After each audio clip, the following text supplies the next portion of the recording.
Selamat malam, Bapak Limjina terhormat. Kami dari kelompok 5 mau mempresentasikan hasil kerja kelompok kami. Pertama-tama, izinkan kami untuk perkenalan diri terlebih dahulu. Mulai dari saya, perkenalkan nama saya Tiffany Safakazia Aditya dengan NPM 6162201084. Perkenalkan, nama saya Maria Francisca Haryanto dengan NPM 61623010072. Baik, kemudian perkenalkan nama saya Lia Aurelia dengan NPM 61622011040. Perkenalkan, nama saya Nicholas Siputra dengan NPM 6162101139. Iya, kemudian ada saya, Kenny Hansaputra dengan NPM 61621011098. Pada worksheet pertama ini menunjukkan visualisasi kalender kualitas udara harian di tahun 2024 untuk menganalisa pola kualitas udara setiap harinya sepanjang tahun 2024. Kita bisa lihat di sini kualitas udara di setiap harinya itu berbeda, bahkan di setiap bulannya itu pun berbeda-beda. Nah, perbedaan ini tuh bisa disebabkan oleh faktor musim, cuaca, bahkan aktivitas manusia. Seperti kita bisa lihat contohnya di bulan Mei ini, lebih banyak dominan kategori kualitas udara yang sedang dan juga tidak sehat. Nah, karena kalau kita pikir-pikir, di bulan Mei ini kan udara mulai kering karena peralihan ke musim kemarau, sehingga debu dan polutan itu lebih mudah bertahan di cuaca dan di udara ini. Sedangkan kalau misal kita lihat di Desember atau akhir tahun ini, curah hujan pada Desember itu kan lumayan tinggi, membantu menurunkan kadar polutannya. Jadi udara tuh jauh lebih bersih, dan selain itu aktivitas manusia juga berpengaruh. Kayak kalau misal kita lihat tadi di pertengahan tahun di bulan Mei, aktivitas transportasi dan industri itu biasanya tinggi. Namun sedangkan di akhir tahun seperti di Desember ini, banyak libur panjang. Kayak kita bisa lihat kategori kualitas udara buat di Desember ini lebih dominan yang baik dan juga sedang. Nah, jadi kita bisa simpulkan bahwa musim dan aktivitas manusia itu sangat berpengaruh terhadap kualitas udara Jakarta terutama. Makin padat aktivitasnya, makin kering cuacanya, maka makin buruk pula kualitas udaranya.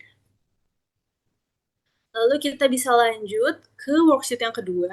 Ini menunjukkan dinamika ISPU atau Indeks Standar Pencemaran Udara Bulanan tahun 2019 sampai 2021, yaitu lebih tepatnya sebelum dan selama masa pandemi COVID-19 di wilayah Jakarta.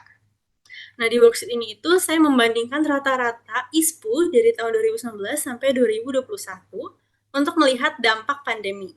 Hasilnya tahun 2019 kita bisa lihat di sini, nilai ISPU itu paling tinggi, menandakan polusi memang cukup parah sebelum pandemi ada. Tapi kalau misalnya kita bisa lihat di tahun 2020 itu, saat pembatasan sosial berskala besar atau PSBB dilakukan, nilai ISPU itu turun drastis di hampir semua bulan dan di seluruh wilayah Jakarta. Kita bisa lihat di sini, untuk di wilayah hampir di seluruh wilayah Jakarta itu tahun 2020 nilai ISPU-nya langsung turun drastis, terutama di bulan April, Juni, dan seterusnya. Oke, lanjut. Di tahun 2021 itu nilainya mulai naik lagi seiring aktivitas masyarakat itu kembali normal, atau bisa kita bilang pasca pandemi COVID 2019. Dari sini kita terlihat jelas bahwa aktivitas manusia, terutama transportasi dan industri, punya pengaruh besar terhadap kualitas udara yang dampaknya terlihat secara merata pada wilayah Jakarta. Saya akan menyampaikan hasil analisis mengenai kualitas udara di Jakarta. Sebelum itu, untuk pengelompokan stasiun ISPU berdasarkan fungsi ruang mengacu pada karakteristik wilayah DKI Jakarta, di mana DKI 1 Bundaran HI terletak di Jakarta Pusat dan DKI 2 Kelapa Gading yang terletak di Jakarta Utara bagian dalam mewakili area pusat kota dengan kepadatan aktivitas ekonomi dan juga lalu lintas yang tinggi. Nah, sedangkan untuk DKI 3 Jagakarsa di Jakarta Selatan berbatasan dengan Depok, DKI 4 Lubang Buaya di Jakarta Timur berbatasan dengan Bekasi, dan juga ada DKI 5 Kebonjeruk yang terletak di Jakarta Barat bagian luar merepresentasikan kawasan pinggiran dengan dominasi permukiman dan cukup jauh dari pusat kota. Nah, untuk data yang digunakan ini berasal dari pengukuran ISPU DKI Jakarta mulai dari tahun 2010 hingga tahun 2025 dengan 6 parameter utama, yaitu ada PM2,5 dan PM10 yang merupakan jenis partikel halus di udara. Nah, PM10 ini adalah partikel dengan diameter 10 mikrometer atau kurang. Sedangkan PM2,5 ini adalah partikel yang lebih halus lagi dengan diameter 2,5 mikrometer atau kurang. Karena ukurannya yang sangat kecil ini, PM2,5 dapat menembus lebih dalam ke paru-paru dan masuk ke aliran darah. Oleh sebab itu, partikel ini dianggap lebih berbahaya bagi kesehatan dibanding ada juga SO2 atau sulfur dioksida, CO atau karbon monoksida, NO2 atau nitrogen dioksida, O3 atau ozon, dan yang terakhir ini ada parameter maksimum atau nilai ISPO harian tertinggi. Nah, sebagai contoh kita bisa ambil data tahun 2023 untuk rata-rata polutan antar wilayah Jakarta. Distribusi spasial menunjukkan bahwa wilayah Jakarta Timur dan Barat, yaitu DKI 4 dan DKI 5, itu mengalami akumulasi polutan yang lebih tinggi dibandingkan wilayah pusat dan utara, yaitu DKI 1 dan DKI 2. Hal ini dipengaruhi oleh beberapa faktor, yaitu ada arah angin dominan dari barat ke timur yang menyebabkan penumpukan polutan di area timur. Lalu juga ada kepadatan lalu lintas arteri di luar kota, serta minimnya ruang terbuka hijau di kawasan pemukiman padat. Nah, sementara itu, untuk DKI 3 Jakarta memiliki nilai polutan yang lebih rendah dan terendah gitu, karena karakter lingkungannya yang masih hijau, banyak vegetasi, serta jauh dari jalur transportasi utama atau pusat kota. Kesimpulannya, wilayah DKI 4 Lubang Buaya dan DKI 5 Kebonjeruk ini menunjukkan tingkat polusi tertinggi di Jakarta tahun 2023, terutama untuk partikel halus seperti PM2,5 dan PM10, serta juga nilai O3-nya. Nah, lalu untuk Kelapa Gading DKI 2 dan DKI 1 Bundaran HI ini memiliki tingkat NO2 dan tingkat NO2 yang cukup tinggi dan juga tingkat CO yang cukup tinggi akibat padatnya aktivitas kendaraan bermotor. Yang lalu ada DKI 3 Jakarta ini menjadi wilayah dengan kualitas udara relatif terbaik karena didominasi oleh area hijau. Untuk secara keseluruhan ini, kualitas udara Jakarta masih berada pada kategori waspada, dengan sumber utama polusi berasal dari transportasi perkotaan dan juga pembakaran domestik. Nah, berdasarkan analisis ini, kita diingatkan bahwa perlu pengendalian polusi lintas wilayah, seperti pembatasan kendaraan di jam sibuk, peningkatan ruang hijau, serta penguatan pemantauan kualitas udara berbasis waktu dan lokasi, sehingga kualitas udara di wilayah Jakarta ini dapat lebih baik lagi. Selanjutnya, ada hasil analisis perbedaan kualitas udara antara pusat kota dan pinggiran daerah wilayah Jakarta. Kita juga ambil contohnya di tahun 2023. Nah, dari sini bisa kita lihat bahwa secara umum itu wilayah pinggiran memiliki total nilai polutan yang lebih tinggi dibandingkan pusat kota. Hal itu bisa kita lihat di sini itu kategori pinggiran bisa mencapai sekitar 350 satuan agregat, sementara pusat kota itu hanya sekitar kurang dari 300 satuan. Nah, berdasarkan hasil visualisasi dan data tahun 2023 ini, bisa dilihat bahwa kualitas udara di wilayah pinggiran Jakarta masih tergolong buruk, bahkan menunjukkan konsentrasi polutan total yang lebih tinggi dibanding pusat kota dengan nilai sekitar 350 agregat. Untuk partikulat halusnya seperti PM2,5 dan PM10 menjadi penyumbang utama polusi di daerah pinggiran. Sedangkan gas CO dan SO2 itu masih didominasi di pusat kota. Secara spasial, perbedaan ini menggambarkan bahwa distribusi polusi udara di Jakarta bersifat menyebar, tidak hanya terpusat di aktivitas ekonomi dan padat kendaraan, tapi juga mempengaruhi area sekitar. Kondisi ini menegaskan pentingnya strategi pengendalian polusi lintas wilayah, termasuk pembatasan kendaraan berbahan bakar fosil, pengelolaan emisi rumah tangga, serta perluasan ruang hijau di area pinggiran. Sekian analisis dari saya. Selanjutnya adalah mengenai kontribusi polutan terhadap nilai ISPU per wilayah dari tahun 2010 sampai tahun 2025. Pada diagram batang ini dijelaskan presentasi kontribusi polutan kritis dari tahun 2010 sampai tahun 2025 dengan di sini ada 5 wilayah, yaitu Bundaran HI, Kelapa Gading, Jagakarsa, Lubang Buaya, dan Kebonjeruk. Kemudian setiap polutannya diberikan warna yang berbeda-beda seperti yang ada di samping ini. Baik, untuk yang pertama adalah wilayah Bundaran HI. Kontribusi terbesar ada pada tahun 2010 dengan kontribusi polutan terbesar mencapai 53,28% selama 11 tahun. Selain itu, di sini dapat dilihat bahwa pada tahun 2010 sampai 2019, polutan PM10 dan O3 berkurang drastis dan justru muncul polutan baru yaitu PM25 dan semakin banyak polutan SO2. Kemudian pada wilayah kedua, yaitu Kelapa Gading, kontribusi terbesar pada selama 11 tahun datang dari polutan O3, di mana tahun 2010 sampai 2012 mengalami peningkatan drastis dan mulai menurun secara tidak stabil hingga tahun 2022. Sama seperti wilayah Bundaran HI pada tahun 2020, muncul polutan baru yaitu PM2,5 yang berpuncak di tahun 2024, serta peningkatan kecil polutan SO2 dari tahun 2021 sampai tahun 2024. Selanjutnya adalah pada wilayah Jagakarsa, yaitu kontribusi terbesar datang dari polutan O3 yang mencapai lebih dari 70% dan berpuncak di tahun 2017. Selain itu, di wilayah ini polutan PM25 menduduki peringkat kedua setelah O3 sebagai penyumbang polutan kedua terbesar selama 11 tahun, yaitu sekitar lebih dari 15% dari total keseluruhan. Masih sama seperti wilayah-wilayah sebelumnya, PM25 baru muncul pada tahun 2020 sampai tahun 2025 dengan kenaikan dan penurunan yang stagnan.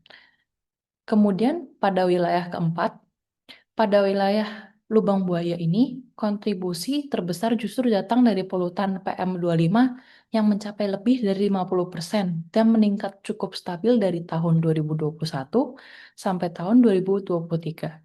Dilanjutkan dengan PM10 yang sebagai kontribusi polutan terbesar kedua di sekitaran tahun 2010 sampai tahun 2020.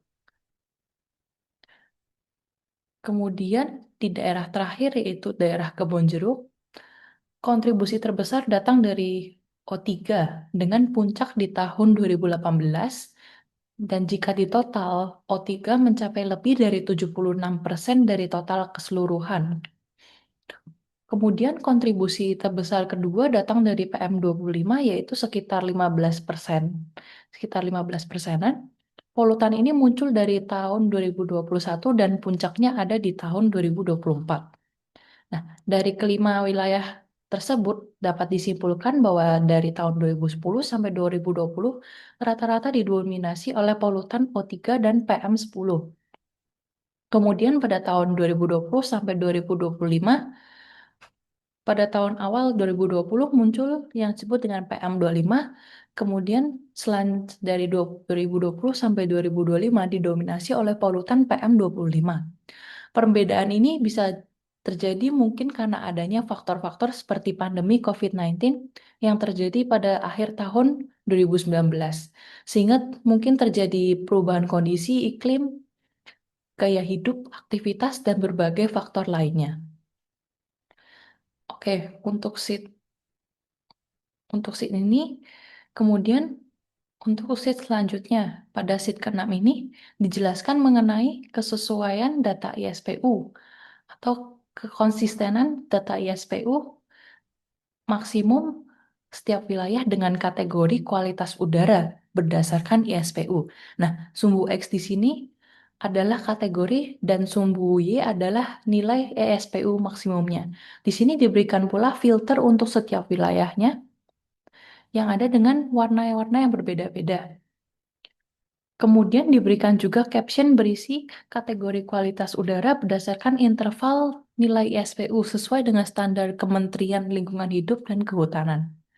Nah, dari ini saya akan mulai dari wilayah pertama yaitu Bundaran HI. Dapat dilihat di sini nilai ISPU dengan kategori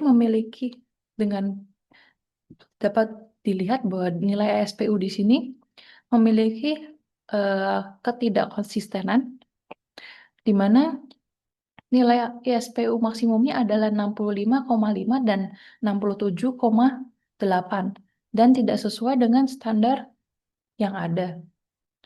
Maka seharusnya nilai ini tidak termasuk dalam kategori baik, melainkan termasuk dalam kategori sedang.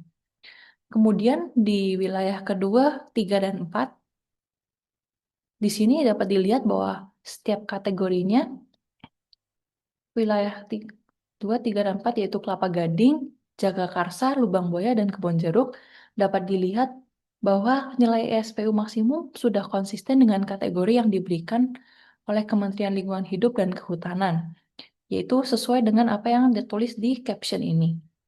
Nah, ketidakkonsistenan ini bisa saja terjadi karena pengaruh dari variabel lain seperti polutan kritis yang lebih dominan. Namun ini bisa juga terjadi karena faktor musiman itu sendiri atau bahkan karena kalibrasi alat yang berbeda. Analisa selanjutnya adalah hubungan polutan dominan dan tingkat polusi udara. Nah, pada grafik batang ini, kami ingin menunjukkan bahwa polutan dominan yang paling berpengaruh terhadap tingkat polusi udara di tiap stasiun pemantauan. Dan di sini sendiri untuk sumbu X itu menunjukkan jenis polutan seperti O3, PM25, NO2, CO, PM10, dan SO2. Dan untuk sumbu Y-nya sendiri menunjukkan rata-rata ISPU maksimum. Kami menambahkan warna berbeda untuk setiap lokasi stasiun agar bisa dibandingkan dengan mudah. Nah, bisa kita lihat di sini untuk rentang 2010 sampai 2017, di mana yang tertinggi adalah O3 di Bundaran HI dengan nilai average ISPU maksimalnya 71,98. Dan yang paling rendah adalah SO2. SO2 di lokasinya di Bundaran HI dengan average ISPU maksimalnya adalah 31,5. Kita lanjut untuk ke rentang 2018 sampai 2025. Di sini grafik diagram batang menunjukkan yang paling tinggi tetap sama O3 dan lokasinya juga tetap sama di Bundaran HI dengan nilai average ISPU maksimalnya 107,5 dan yang paling rendah adalah NO2. NO2 berlokasi di Jagakarsa dengan average ISPU maksimalnya 82,81. Di sini kami dari kelompok menyimpulkan bahwa polusi udara di Jakarta cenderung didominasi oleh debu halus dan ozon, terutama di daerah pusat kota, yang dimana yang dimaksud adalah O3. Dan selanjutnya analisa yang kedua, analisa selanjutnya adalah tren kenaikan polusi berdasarkan jenis polutan. Nah, di grafik ini kami menampilkan tren perubahan rata-rata tiap polutan dari tahun 2015 hingga 2025. Kami menggunakan line chart multicolor, di mana warna garis hijau adalah NO2, warna kuning adalah PM10, warna merah adalah CO, warna ungu adalah SO2, dan yang terakhir warna biru adalah O3. Nah, di sini untuk rentang 2010 sampai 2020, bisa dilihat bahwa yang paling tinggi adalah O3 di sini garis yang berwarna hijau yaitu O3 dan pada tahun 2012 di mana nilai average-nya adalah 151. Dan paling rendah adalah garis berwarna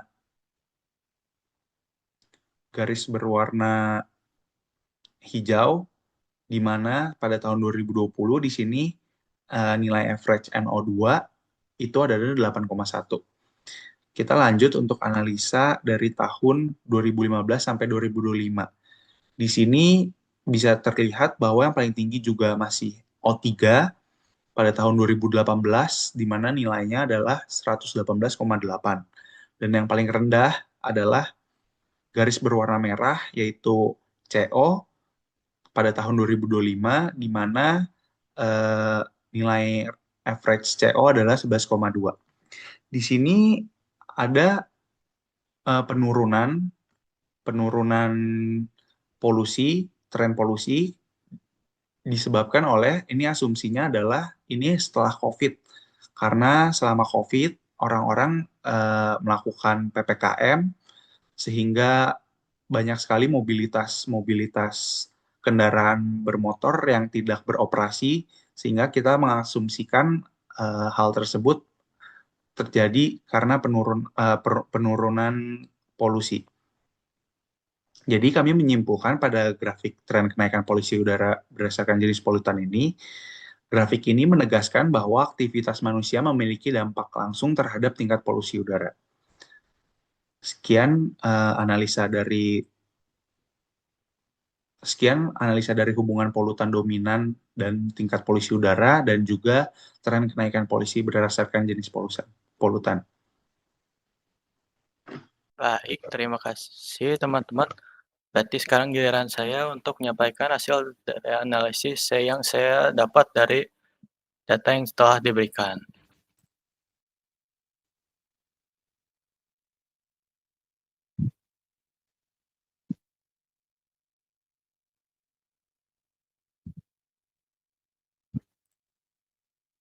Nah, berikut adalah data yang saya dapat dari melihat titik kritis dari masing-masing lokasi stasiun selama